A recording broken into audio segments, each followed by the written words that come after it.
저는 오늘 사도행전 19장 1절로부터 7절까지 말씀을 가지고 성령 충만을 받으라 하는 제목으로 여러분들과 함께 잠시 은혜를 나눠보려고 합니다. 우리가 이 땅에 사는 동안 주님 앞에 가기 전까지 우리에게 우리 주님께서 분부하신 말씀은 너희에게 성령을 받아라, 성령 충만하라 하는 것이 바로 우리 주님께서 저와 여러분에게 분부하신 말씀입니다.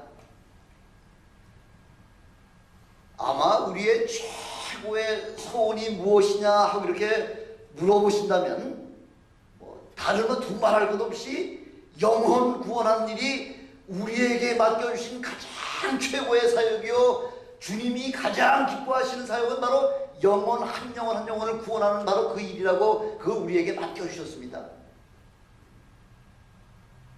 감리교 창시자가 요한 웨슬레죠.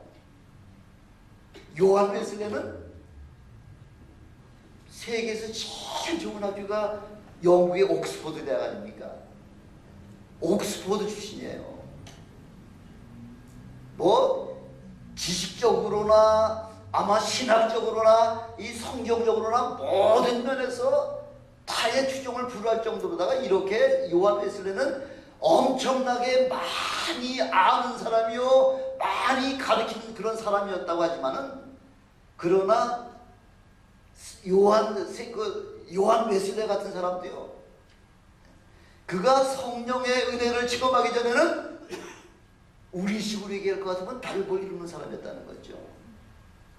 그가 미국에 집회를 왔다가 지금 영국으로 다 좀 돌아가고 있는 배를 가지고 배 승선하고 있는데 갑자기 항해 도중에 엄청난 태풍이 불었다는 거죠. 그래서 막 그냥 그 큰 파도가 배 위에 막 덮치고 자칫 잘못하면은 배가 막 물에 가라앉죠. 바닷속에 가라앉을 만큼 이렇게 엄청난 그런 광풍이 불어지고 있는 이 상황 속에서 모든 사람이 다 초죽음 상태에서 그 죽음을 두려워하고 있을 때에 저쪽 배 한편 구석에서 한 무리의 그 사람들이 하나님 앞에 열심히 찬양하고 있었다는 거죠. 요한 웨슬레가 참 자기도 지금 죽음 앞에서 지금 쩔쩔매고 있는 상황 속에서 저 배 한 구석에서 한 무리들이 모여가지고서 하나님 앞에 참 신령과 진정으로 하나님 앞에 예배드리는 찬양하는 그 모습을 바라보면서 거기 가서 함께 찬양을 했다는 거죠. 그 마음속에 얼마나 믿음의 확신이 있었으면은 그 어려운 광풍과 그 죽음 직전에서도 전혀 요동치 않냐고 하나님 앞에 찬양을 할 수 있을 만큼 이렇게 그 믿음, 그 마음의 믿음이라고 하는 것은 도대체 어떤 믿음을 가졌길래 이렇게 마음의 평강이 있느냐 이렇게 생각했다는 거죠. 그래서 이 영국에 도착해가지고 그분들이 그 모이는 무리의 구역 모임에 가봤더니 바로 그분들이 누구냐면 모라비안 족속들이라는 모라비안 교인들이 모여서 모여가지고서 마치 주님이 우리와 함께 계시듯 그렇게 신령과 진정으로 찬양을 할 뿐만 아니라 하나님 앞에 예배드리는 모습을 통해서 그 자리에서 요한 웨슬레가 거기서 성령 충만한 은혜를 체험했다는 거죠.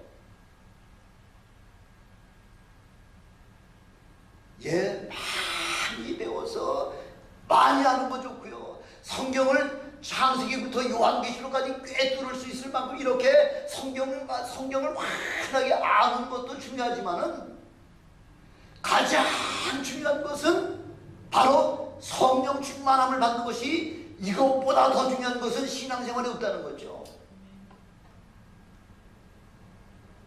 얼마나 성령 충만한 것이 그렇게 우리 신앙생활에 중요할 것 같으면은 우리 주님께서 제일 마지막 승천하시기 직전에 그 사도들을 모아놓고 너희들이 하나님께서 약속하신 성령이 너희에게 임하시기까지는 예루살렘을 떠나지 말고 전심으로 다 기도해서 성령 충만함을 받고 난 다음에 예루살렘과 온 유대와 사마리아와 땅까지 이르러서 나의 증인이 되어달라 그렇게 부탁하고 계시지 않습니까? 얼마나 중요한 사항이면은 예루살렘을 떠나지 말라는 거죠. 그 성령이 임하시기까지 전심으로 하나님 앞에 간구해서 하나님이 약속하신 그 성령의 은혜가 너희에게 임하시기 전에는 나가지 말라, 이렇게 우리에게 그렇게 분부하고 계시는 거죠.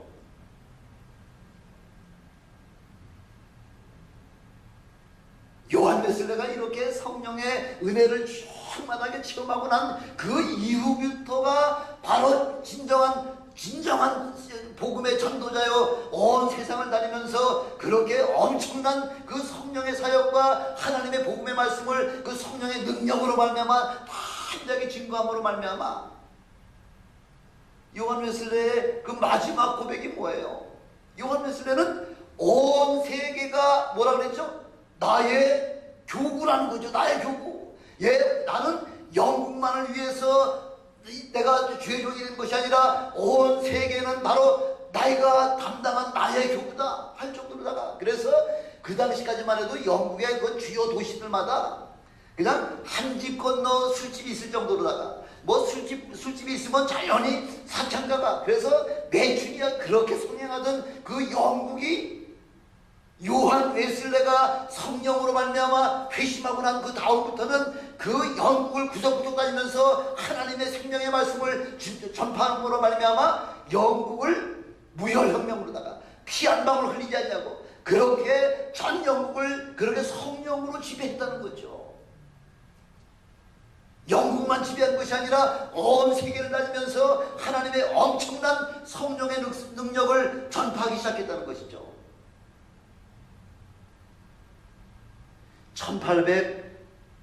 1850년경에 미국의 시카고 쪽에요, D.L. 무디라고 하는 분 계시잖아요. 1855년경부터 이 D.L. 무디를 통해서 전 미국이 막 복음화가 되는 그 엄청난 복음의 역사가 일어나기 시작했는데, 바로 D.L. 무디는 뭐 하는 사람이에요? 신발 신는 사람이 신발 수리하는 사람이에요. 슈 리페어예요. 슈 리페어. 공부를 많이 했느냐? 아니에요. 국민학교 3학년 중퇴예요. 예. 공부라고는 국민학교 3학년까지 다닌 게 전체가 다예요. 그러나 어느 날 D.L. 무디가 하나님의 은혜의 말씀을 체험하고 난 다음에, 예, 그래 그렇게 사모했다는 거죠. 뭐 받기를, 성령 체험하기를 위해서 그렇게 사모를 했지만은 도무지 성경이 임하시지 않아가지고요. 그래서 어느 날 이 D.L. 무디가 뉴욕에 가서 뉴욕 시내를 좀 관광하려고 가다가 갑자기 그 기도하고 싶어하는 그 열정이 그 속에서부터 솟아나가지고요. 그래서 뉴욕 시내 구경하려고 가다가 도중에 방 하나를 얻어가지고 방 안에서 힘으로 기도하다가 하나님께서 그 성령을 그렇게 기다리고 그렇게 소원하던 성령의 역사가 그 갑자기 기도하고 싶어하는 그 욕망 때문에 방을 하나 빌려가지고 가서 들어가서 방에서 기도하고 있는데, 하나님께서 성령의 은혜를 부어주시는데 본인이 감당할 수 없을 만큼 엄청난 성령의 역사를 막 부어주셔가지고서 D.L. 무디가 아유 이제 하나님 이제 그만 주시옵소서. 예, 내가 감당할 수 없습니다. 그만 주시옵소서 하고 이렇게, 예, 하나님 앞에 간구해서 그 성령의 능력을, 예, 수납할 정도만큼 이렇게 하나님께서 엄청난 성령의 능력을 부어주셨다는 거죠.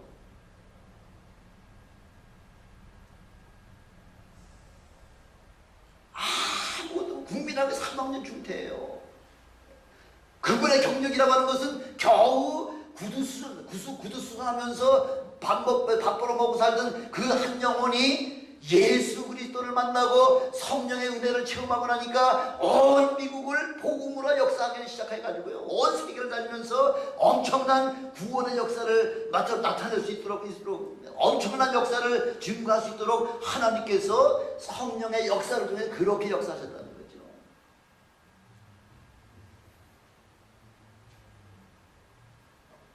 예, 성령은 이렇게 우리의 신앙생활에서 없어서는 안 되는 가장 중요한 것이 바로 성령 충만이라는 거죠.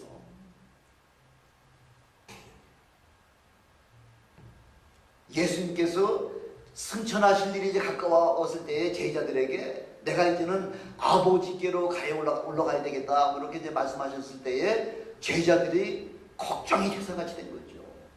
아니 그동안 우리가 주님을 따라다니면서 주님에게 우리의 삶과 우리의 모든 신앙과 우리의 모든 그 삶 전체를 다 주님 앞에 맡기고 여지껏 지금 주님만 따라다녔는데 이제 주님이 아버지에게 가시겠다고 할 것은 우리는 뭐가 됩니까? 걱정하고 있는 그 제자들을 향해서 예수님께서 요한복음 16장 7절에 이렇게 말씀하고 있잖아요. 내가 떠나가는 것이 너희에게 유익이다. 내가 떠나가지 않냐면은 보혜사 그분 성령께서 너희에게 오시지 않을 것이지만은 내가 가면 내가 그를 너희에게 보내주리라. 예수 그리스도께서 승천하심으로 말미암아 마침내 열흘 후에 그렇게 온 인류가 기다리는 성령을 우리에게 부어주심으로 말미암아 우리의 신앙의 삶이 엄청나게 변화가 되는 그런 은혜를 우리에게 부어주신 바로 그 역사가 바로 성령의 은혜라는 거죠. 마침내 우리 예수님께서 십자가에 죽으셨다가 사흘 만에 부활하시고 그리고 40일 동안 제자들에게 보여주시면서 장차 임할 그 천국에 대한 이야기를 그런 말씀하시면서 네 번을 우리 주님 제자들을 만나면서 그때마다 우리 주님께서 제자들에게 분부하신 말씀이 뭐예요? 너희에게 성령을 받아라. 너희가 성령을 받아라. 이것이 우리 주님께서 그 마지막 우리에게 분부하신 말씀이요. 마침내 감람산에서 승천하실 때도 성령이 너희에게 임하시기까지는 전혀 예루살렘을 떠나지 말라고 그렇게 말씀하시면서 승천하시지 않았습니까?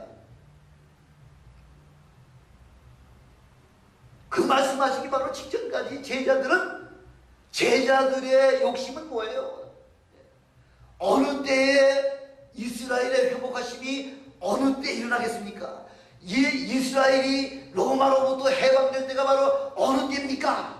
오늘 바로 이 시간이 바로 로마로부터 우리 이스라엘이 회복하는 바로 독립하는 바로 그날이 바로 오늘입니까? 하고 이렇게 제자들이 주님이 승천하시는 바로 그 자리에서까지 제자들의 생각은 온통 세상의 권세와 세상의 유익과 이익을 위해서 그렇게 주님을 지금 바라보고 있는 거죠. 주님께서 뭐라고 말씀하시죠? 때와 기한은 아버지께서 자기의 권한에 두셨으니 너희 알 거 아니여.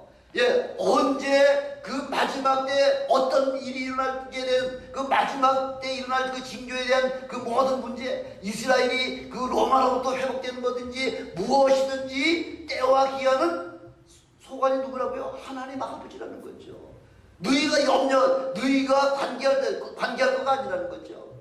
너희 알 바가 아니라는 거죠. 너희는 다만 성령을 받으라는 거죠. 다른 거 할 게 없다는 거죠.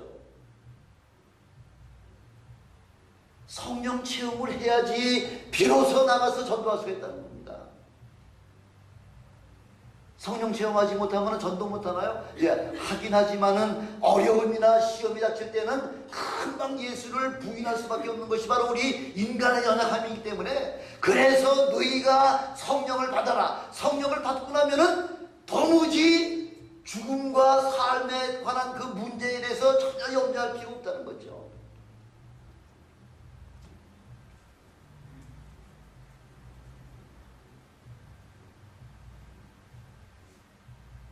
성령 체험은 받아도 되고 안 받아도 되는 선택사항이 아니잖아요. 성령 체험은 우리 모든 믿음의 사람은 반드시 성령의 그 은혜를 체험해야 되는 것이 바로 우리 필수 항목이라는 거죠. 오늘 우리 함께 봉독한 그 사도행전 19장 1절부터 10절까지 좀 말씀 보니까 지금 이 에베소 교회 담임 목사님이 누구세요? 에베소 교회 담임 목사님 아볼로죠. 아볼로는 저 알렉산드리아 출신으로서 성경을 꿰뚫는 사람이에요. 성경에 대해서 아주 환한 사람이고요. 사도행전 18장 24절에 보니까 에베소 교회 그 아볼로는 학문이 많고 성경에 능한 자라는 거죠. 조금 전에 제가 말씀드린 그분하고 좀 비슷하잖아요. 요한 웨슬레 그 목사님하고 뭐 백그라운드 비슷하잖아요. 예, 학문이 많고 성경에 능한 자다. 예수에 관해서도 많이 알고 가르쳤다는 거죠. 예, 지식 정도를 아주 꿰뚫고 있었다는 거죠. 예, 그렇게 잘하는 것도 무지하게 중요하지만은 거기에 성령의 은혜가 빠지면 아무것도 아니라는 거죠. 성령을 모르고 아무리 예수 그리스도를 증거하고 예, 성경을 뭐 슬슬 잘 설명해 나간다고 하더라도 성령이 빠질 것 같으면은 아무것도 아니죠. 그거는요. 요즘 흔히들 얘기하는 그 자유주의 신신학자들이요. 자유주의 신신학자들이 박사학위가 몇 개씩 있죠. 예, 성경을 꿰뚫고 있지만은 그 성경의 가장 핵심인 성경의 주인인 성령을 알지 못한다는 거죠. 성경의 핵심인 성경을 알지 못하고서는 아무리 성경을 지식적으로 많이 안다고 하더라도 그것은 우리가 아무 유익이 없다는 거죠. 그게 바로 아볼로 목사님이 그랬다는 거예요. 아볼로 목사님이 학문은 많고 성경은 꿰뚫었지만은 성령이 없어가지고요. 근데 참 이 아볼로 목사님이요, 참 존경할 만한 분이에요. 왜냐하면은 그 아볼로 목사님의 설교를 가만히 들어보니까 사도 바울 밑에서 사도 바울과 더불어 늘 천막을 같이 만들면서 동업하던 브리스길라와 아굴라도 부부가 예, 늘 천막을 만들고서 낮에는 천막을 만들고 저녁에는 사도 바울에게 그 하나님의 도와 하나님의 성령에 관한 그 모든 성경 공부를 통해서 성령의 계심과 성령이 우리에게 어떤 신앙생활에 유익을 주는 그 모든 성령에 관한 그 사항을 자세히 들어 아는 브리스길라와 아굴라가 평신도죠. 여러분 같죠. 아볼로 목사님을 조용하게 불러가지고요.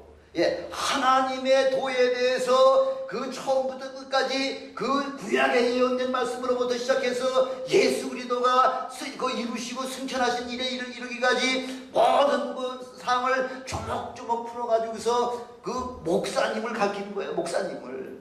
브리스길라와 아굴라가 여러분 같은 분이 목사를 불러가지고 그렇게 성령의 모든 문제를 가르쳐줄 때에 아볼로 목사님이 여러분 체면 생각하면은 평신도한테 어떻게 목사가 성경 공부를 배웁니까? 근데 아볼로 목사님은 브리스길라와 아굴라에게 성경 공부를 배웠다는 거죠. 그래서 그렇구나, 성령의 은혜를 체험하고 나자마자 고린도에 가서 그렇게 사역을 시작을 했고요.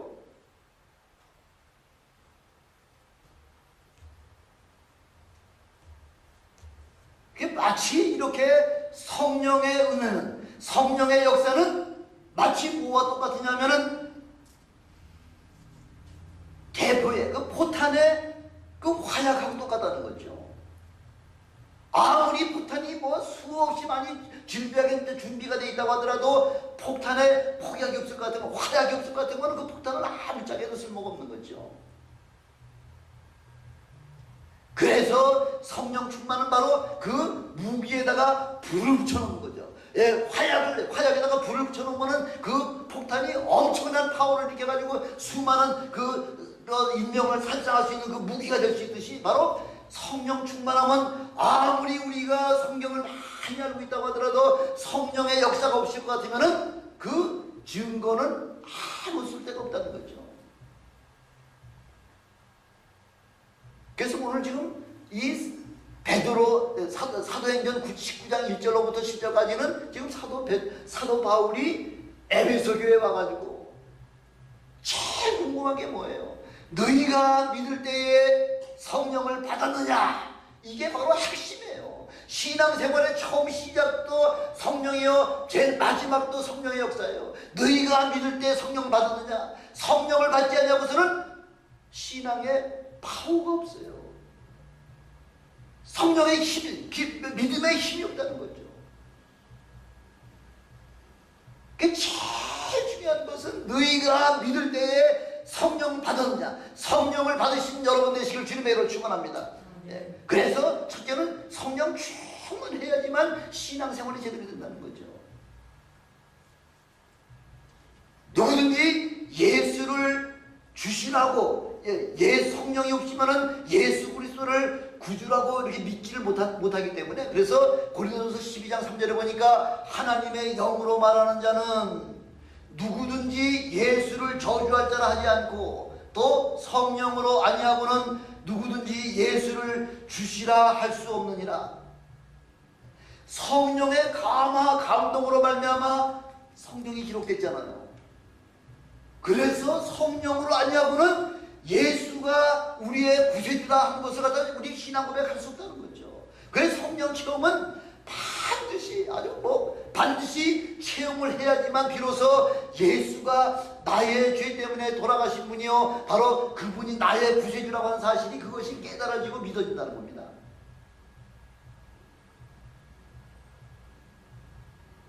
육신의 생명이 하나 이 땅에 태어나는 것도요 거저 태어나는 거 아니잖아요. 그 작은 핏덩어리 하나가 나올 때도 물과 피를 쏟아야지만 한 생명을 우리가 얻을 수 있듯이, 바로 영원한 영생을 사는 바로 우리 영원 하나를 살리는 일을 위해서도 우리 하나님이신 예수 그리스도가 땀방울이 핏방울이 되도록 전심을 다해서 기도를 함으로 말미암아 비로소 십자가에 달려 돌아가실 수가 있었고요, 십자가 위에서 저와 여러분을 위해서 물 한 방울 피 한 방울까지 완전히 다 흘려주셨어야지만 그렇게 흘려주셨기 때문에 바로 저와 여러분이 구원받았다고 하는 사실을 믿으시기를 주님의 이름으로 축원합니다. 저와 여러분의 생명을 살리기 위해서는 우리 하나님이신 예수 그리스도께서 물과 피를 흘리지 아니하시고는 우리가 구원이 되지 않습니다. 우리의 구원은 그냥 대충 적당하게 된 것이 아니라 이렇게 하나님이 죽으시기까지 우리를 위해서 희생하셨기 때문에 비로소 우리가 구원을 받을 수가 있었습니다. 두 번째, 성령 충만을 하려고 할 것 같으면 성령 충만하면은 비로소 내가 죄가 깨달아진다는 거죠. 내가 죄인이구나 하는 것이 그게 깨달아진다는 거죠.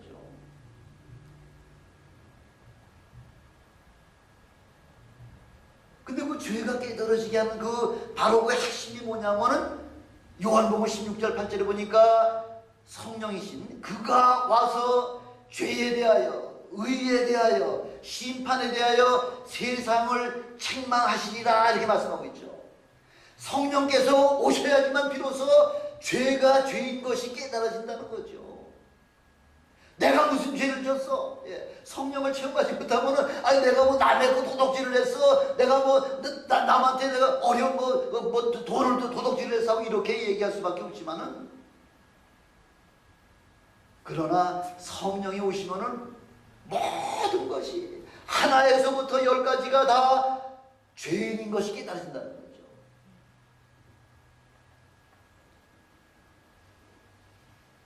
예수님께서 죄에 대한 그 데피니션, 죄에 대한 그 개념을 갖다가 말씀하시는데요. 죄가 뭐가 죄냐? 요한복음 16장 8절에 보니까 9절에 보니까 16장 9절에 보니까 죄에 대하여라 하면 너희가 나를 믿지 않냐며. 예수를 안 믿는 게 죄라는 거예요. 예수 안 믿는 그 죄는 살인죄와 간음죄와 도둑질한 것 죄보다도 더 큰 죄가 예수를 믿지 않냐는, 그게 바로 원죄라는 거죠. 바로 그 원죄의 문제가 해결되지 않을 것 같으면 구원의 문제가 해결이 안 된다는 거죠. 주님 앞에 나오는 순간 내가 죄인입니다 이렇게 주님 앞에 고백하는, 죄인인 것이 깨달아지는 순간에 죄인인 것이 깨달아지면 어떻게 되는 거예요? 내가 죄인인데 죄인이 하나님 앞에 나올 수 있겠습니까? 그러니까 주님 앞에 고백만 하라는 거죠. 주여 내가 죄인입니다. 이 고백만 하면 우리 주님께서는 사도 베드로에게 그렇게 말씀하고 있잖아요. 주님, 내가 내 형제에게 몇 번까지 용서해 주니까? 한 7번 용서해 주니까? 구약 율법에서 3번 용서해 주라고 말씀하셨어요. 말씀하고 있으니까 여섯 번이면 2배인데 한 번 더 보태가지고서 주여 내가 내 형제가 내게 잘못을 용서를 구하거든 7번쯤 용서해 주니까 이렇게 자신만만하게 주님 앞에 물어봤을 때 우리 주님은 뭐라고 말씀하세요? 7번 아니라 70번씩 7번 77, 49, 490번이라도 네 형제가 죄를 범하고 너희한테 와가지고 죄의 용서를 빌거든 용서해 주라는 거죠. 모든 건 다 용서해 주라는 거죠. 어떤 건 용서하고 어떤 건 용서하지 않는 것이 아니라 무엇이든지 죄의 용서를 구하거든 다 용서해 주라는 거죠.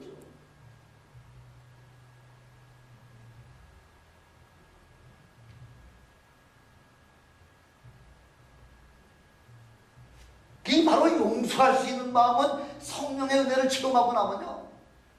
그러면은 성령의 너희가 모든 내가 죄인인 것이 깨달아지고 주님 앞에 나와서 엎드려 주님 앞에 간구하면은 그때부터 우리 주님께서 너희가 권능을 받게 된다는 거죠. 권능은 은혜를 받고 능력을 받게 된다고 하는 것은 그 전제 조건이 뭐냐면 내가 죄인이라고 고백할 때에 우리 하나님께서 내 모든 죄로 말미암아 내 죄의 자백을 통해서 우리 하나님께서 죄를 용서해 주셨을 뿐만 아니라 능력은 덤으로 선물로 더 우리에게 더해 주신다 이렇게 말씀하고 있죠. 그렇게 될 때에 우리에게는 능력을 받아가지고 그때 비로소 예수 그리스도의 증인이 될 수 있다는 거죠. 성령을 체험하지 않냐고서는 전도하지 말라는 거예요. 능력에 나가지 말라는 거예요. 일단 성령 충만하게 체험하고서 그러고서 나가면 엄청난 은혜가 바로 저와 여러분을 통해서 우리 하나님께서 역사하신다고 약속해 주고 계십니다. 요즘 뭐 인터넷이나 뭐 이런 쫙 보면은 제일 많이 나오는 그 말씀의 내용들이 전하고는 다르게 요즘은 그 종말론에 대해서 많이들 나오고 있잖아요.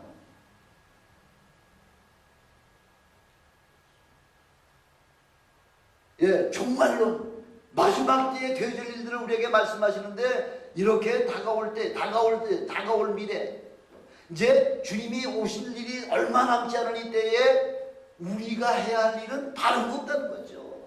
전심을 다해서 전도할 수 있는 전도하는 것 외에는 다른 거 우리에게 맡겨주지 않았어요.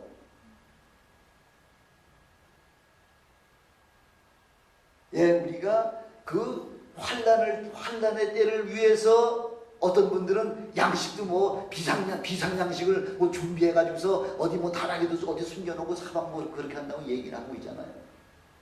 하루 이틀이죠. 비상식량을 도대체 얼마만큼을 준비를 해놔야지만 그 환란의 때에 그 비상식품 가지고서 그 연명을 할 수 있겠습니까? 그런 것도 중요하지만 비상 양식을 준비하는 것도 중요하지만은 그거보다 더 중요한 것은 다른 것 아니라는 거죠. 전도하라는 거죠. 전도하고 나면은 하나님께서 여러분들의 모든 삶 전체를 우리 하나님께서 책임져 주십니다. 그래야 성령 충만해야 믿게 될 뿐만 아니라 죄가 깨달아지면 회개하게 되고요. 회개하면서 그러면 예수 그리스도를 전파할 수 있는 능력까지 우리에게 주신다고 약속해 주고 계십니다. 두 번째, 어떻게 하면 그럼 성령 충만을 받을 수가 있겠습니까?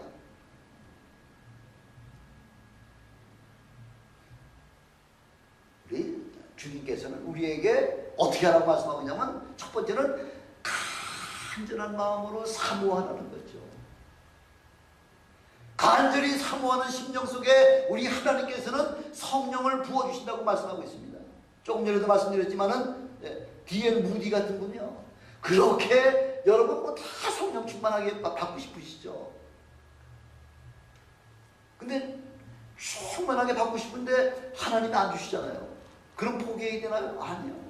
주실 때까지 전심으로 기도하면은 하나님께서 필요할 때에 우리에게 성령의 능력을 막 감당할 수 없을 만큼 엄청난 능력을 보여주셔서 무디 같은 사람은 더 이상 내게 주지 마세요. 내가 이걸 감당할 수 없습니다 하고서 그렇게 사양할 만큼 이렇게 하나님께서 막 부어주신다는 거죠. 사모하시라는 거죠. 그래서 우리는 성령 충만함 받기 위해서 어디에 성령 집회가 있다면 거기 쫓아가기도 하고 어떤 일은 기도원에 가서 금식하면서 힘을 다해서 부르짖으면서 기도하고 있지 않습니까? 성령의 그 충만한 능력을 달라고요. 그래서 그 무디 같은 분도 하도 주님 앞에 간구하고 기도했지만은 도무지 그 성령 충만함을 주시지 않아가지고서 그래서 뭐라고 기도했냐면은 성령을 안 주시려고 할 것 같으면 차라리 내 생명을 걷어가십시오. 성령 안 주시려고 내 생명 걷어가세요. 그렇게 고백을 하니까 하나님께서 막 부어주시는 거죠. 시편 107편 9절에 보니까 저가 사모하는 자에게 영혼을 만족해 하시며 줄인 영혼에게 좋은 것으로 채워주신다고 이렇게 말씀하고 있지 않습니까? 사모하는 심령에게 우리 하나님은 부어주신다고 약속해 주고 계십니다. 그래서 목마른 사심이 신의 문을 찾아가듯이 그렇게 우리가 주의 성령을 사모하시고 주의 은혜를 받기를 그렇게 간절히 기도하면 우리 하나님께서 우리에게 이사야 44장 3절에 보니까 대저 내가 가난한 자에게 물을 주며 마른 땅에 시내가 흐르게 하며 나의 신을 내 자손에게 나의 복을 내 후손에게 내리니. 이렇게 벌써 우리가 사모하는 심령 속에 바로 우리와 우리의 후손들에게 하나님께서 성령뿐만 아니라 여러 가지 충만한 그 복까지 우리에게 너무 주시겠다고 우리 약속하고 계시지 않습니까? 성령 충만한 받기를 사모하시는 여러분 되시기를 주님의 이름으로 축원합니다. 또한 두 번째 성령 충만한 받기를 원하시면은 자기 자신을 부인하고 그렇게 순종하라는 거죠. 사도행전 5장 32절에 보니까 하나님이 자기를 순종하는 사람들에게 주신 성령도 그러하니라 하더라. 우리 하나님 앞에 순종하면은 그러면은 우리 하나님께서 성령도 그런 순종하는 사람들에게 성령을 주시겠다 약속해 주고 계시는 거죠. 은혜 받는 일에 성령 충만하게 성령 받는 일에 거침돌이 무엇이냐면요, 뭐 때문에 성령 못 받느냐면 그 되게 유형이 있더라고요. 어떤 유형이냐면은 사람들이 만들어 놓은 전통이 있죠. 사람들이 만들어 놓은 전통. 특별히 뭐 사람들이 만들어 놓은 전통이라고 할 것 같으면은 요즘식으로 얘기하면 교리죠. 옛날식으로 얘기하고 구약에서 얘기할 것 같으면은 장로들의 유전이죠. 이 전통이 사람이 우리가 은혜 받고 성령 충만함을 받는 일에 바로 그 방해 요소가 된다는 거죠. 전통 중요하지 않아요. 전통이 중요한 것이 아니라 전통보다는 말씀이 더 중요하다는 거죠. 교리도 물론 필요하겠지만은 교리보다는 성령의 역사가 체험이 될 것 같으면 모든 성경과 모든 성령의 역사를 통해서 모든 그런 뭐 교리나 사람이 만든 그런 조직이나 이런 것들을 다 초월할 수 있다는 거죠. 시편에 보면은 얼마나 많은 그 부분에서 하나님 앞에 찬양할 때 어떻게 찬양을 해요? 찬양할 때 하나님 앞에 찬양할 때 어떻게 하래요? 손뼉 치며 손 들고 춤추며 찬양하라 이렇게 말씀하고 있잖아요. 마치 어린아이가 엄마 아빠 앞에서 재롱을 부리듯이 그렇게 저와 여러분 나이는 좀 들었어도요 하나님 앞에는 어린아이와 같다는 거죠. 아니 어린아이가 무슨 체면을 차리고 그렇습니까? 구약 성경에 보면은 어떤 분이 대표적인 분이에요. 다윗 같은 사람, 다윗. 이스라엘의 두 번째 왕이잖아요. 하나님의 그 언약궤와 그 언약궤를 갖다가 그 성전으로다가 그 성막으로다가 옮기는 일에 얼마나 감사하고 얼마나 기쁨이 넘치는지요. 아래 바지가 뭐 옛날에 바지를 봤자 뭐 별거 있습니까? 뭐 속에 뭐 내복을 입었겠습니까? 뭐 헐렁한 바지 막 너무 하나님 앞에 기뻐가지고서 춤을 추면서 그 악기에 맞춰가지고 춤을 추면서 그렇게 언약궤를 갖다가 그 모시고 오는 그때에 그 광경을 누가 봤느냐면 그 안에 미갈이 창밖을 통해서 보니까 자기 남편 다윗 왕이 가관도 아니에요. 바지가 벗겨져가지고 부끄러운 것이 다 나오는데도 모르고서 그 춤을 추면서 그렇게 오는 모습, 바라오는 모습을 보면서 미갈이 업신여겼다는 거죠. 자기 남편을.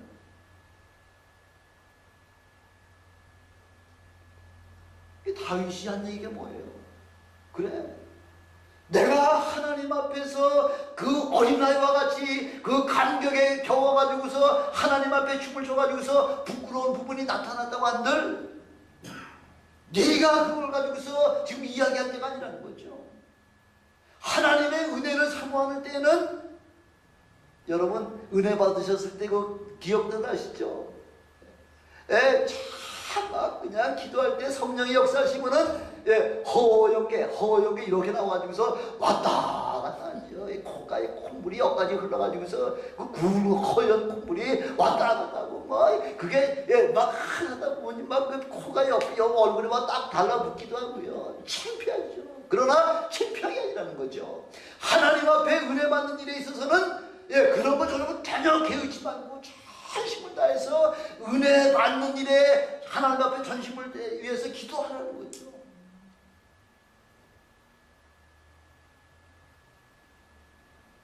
점잖게, 우리는 우리 교파에서는 날 크게 기도하네. 점잖게. 하나님이 귀가 잡히셨어? 왜 그래 소리 지르고 기도해? 하나님 앞에는 손뼉치고 손들고 춤추면서 찬양을 하라고요. 그리고 기도할 때도 그냥 조용조용히 하는 기도도 좋죠. 그것도 필요하지만은 우리 주님께서는 뭐라고 말씀하셨냐면 큰 소리로 전심을 다하여 부르짖어 기도하라고 그렇게 말씀하고 있지 않습니까? 하나님이 그렇게 분부하고 계시기 때문에 하나님이 분부하시는 거는 우리가 순종해야 되는 거예요. 창피해. 사람 듣는데 그 방언이 그 말 같지도 않은 거야. 하면 그 창피하게 그걸 어떻게 하느냐? 창피한 거 아니에요. 하나님이 주신 거예요. 그거 받으라고 말씀하고 계시는데 받으라고 하는 거 내 생각에 창피하다고 안 받으면은 하나님께서 은혜 안 주신다는 거예요.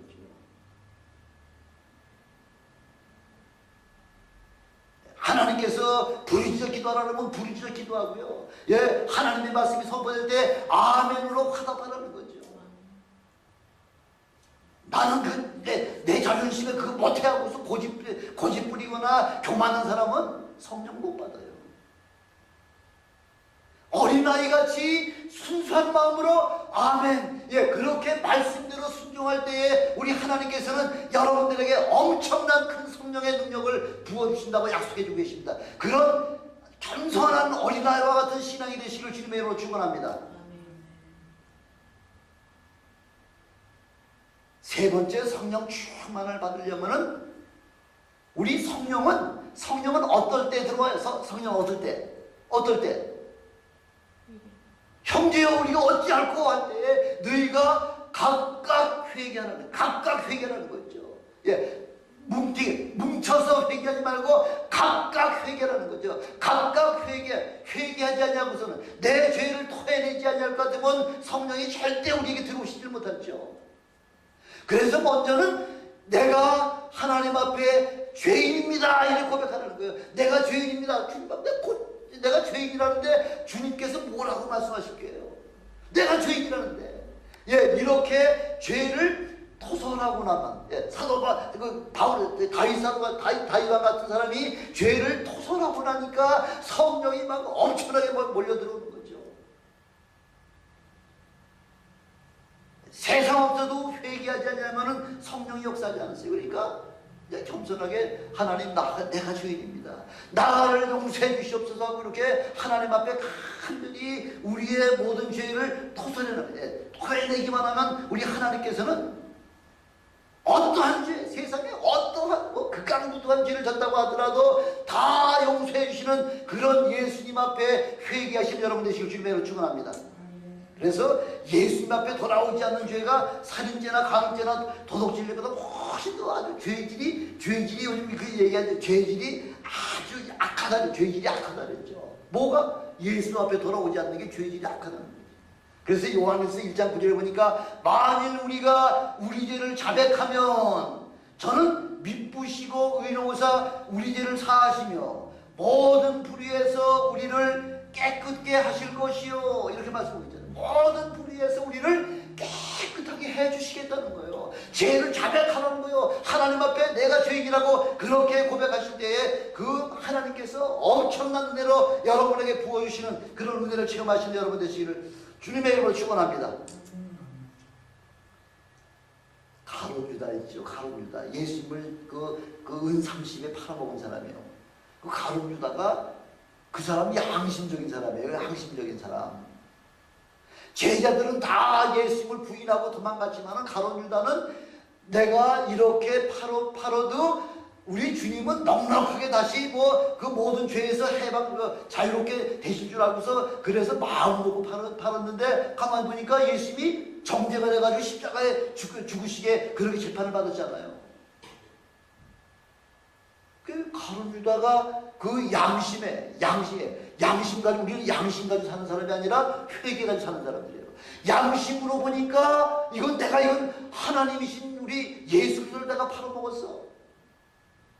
아니 내가 내 스승을 팔아먹었어? 그럼 어떻게 하면 되는 거예요?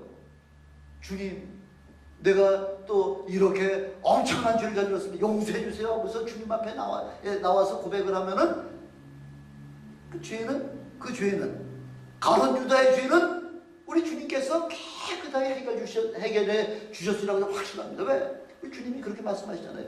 70번씩 7번이라도 죄를 용서를 구하면 다 용서해 주신다고 그렇게 우리 주님이 말씀하셨는데 가룟유다가 예수님은 어차피 인자는 하나님의 약속의 말씀에 따라서 인자는 팔려야 되고 인자는 십자가에 죽어야 될 몸이기 때문에 너희가 아니라고 하더라도 네가 아니라고 하더라도 나는 이미 죽을 몸이야.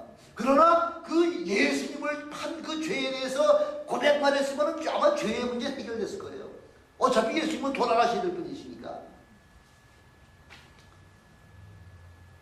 그래서 베드로가 사도행전 2장 30절에 너희가 회개하여 예수 그리스도 이름으로 침례를 받고 죄 사함을 얻으라. 그리하면 성령을 선물로 주시겠다. 이 약속하고 있잖아요. 너희가 각각 회개해서 예수 그리스도 이름으로 침례를 받고 그렇게 죄 사함을 얻으면 그러면 성령은 덤으로 선물로 우리에게 주시겠다고 약속해 주고 계시는 거죠.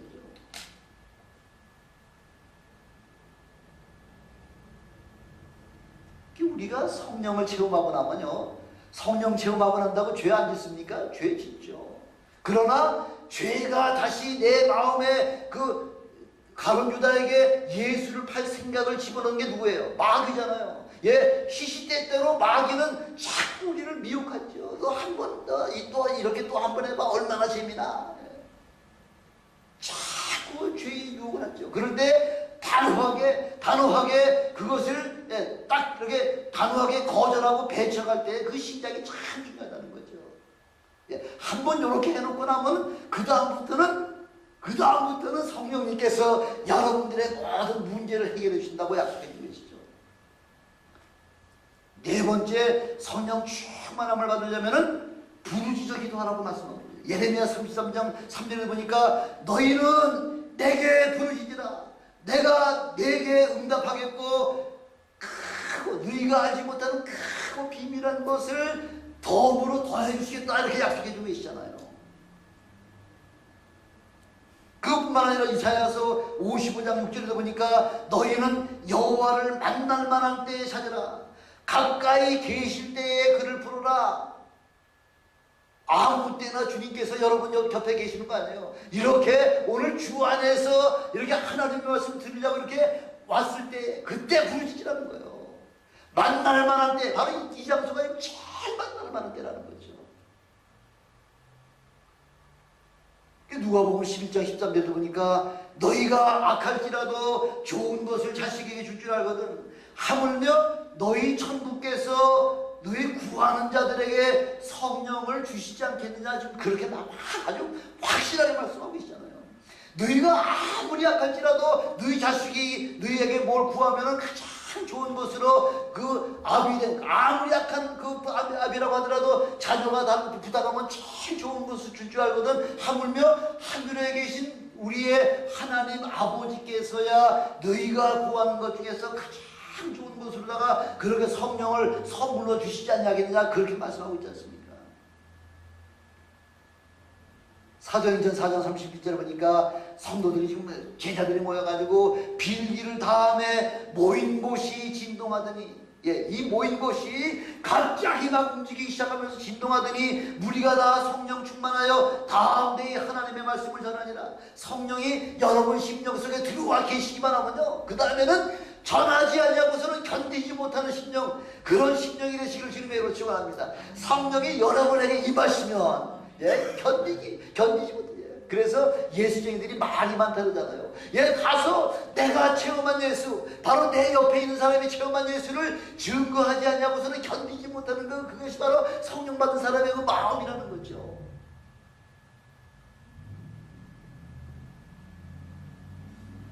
부르짖으라고 할 때 우리는 거지 소경 바디메오를 잘 아시잖아요. 눈은 보이지 않지만은 지금 누가 막작지근하게 지나간다는 얘기를 듣고서 이게 도대체 무슨 행렬입니까? 나사렛 예수가 지나가신다. 나사렛 예수가 지나가신다고 하는 이 이야기를 들었을 때에 거지 소경 바디메오는 그 나사렛 예수가 누구라고 알았다고요? 다윗의 자손 예수라고 알았다는 거예요. 다윗의 자손이라야지만 바로 그가 메시아라는 걸 알았다는 거예요. 그 메시아는 나의 모든 문제를 해결하실 분이라는 걸 그걸 알았다는 거죠. 그래서 다윗의 자손 예수여 하고 불렀잖아요. 다윗의 자손 예수여. 그러니까 옆에 있는 조용히 해, 임마 조용히 해, 시끄러워. 거지가 지금 예수님이 지나가시는데 왜 시끄럽게 그래? 핍박하고 방해했지만은 그러면 그럴수록 점점 더 그렇게 뭐라고 얘기하죠? 막 그냥 전심을 다해서 주위 사람들 그 다윗의 자손 예수여 하고서 마침내 예수 그리스도의 발걸음을 멈추게 하기까지 그렇게 부르짖었다는 거예요. 다윗의 자손 예수여 나를 불쌍히 여기소서. 그 부르짖음이 소경 거지 바디메오의 운명을 바꾸는 거죠. 운명을. 거지의 신분에서 하나님의 자녀가 되는 그 엄청난 그 신분의 변화가 오는 거예요. 운명을 바꾸는 그런 계기가 된 거죠.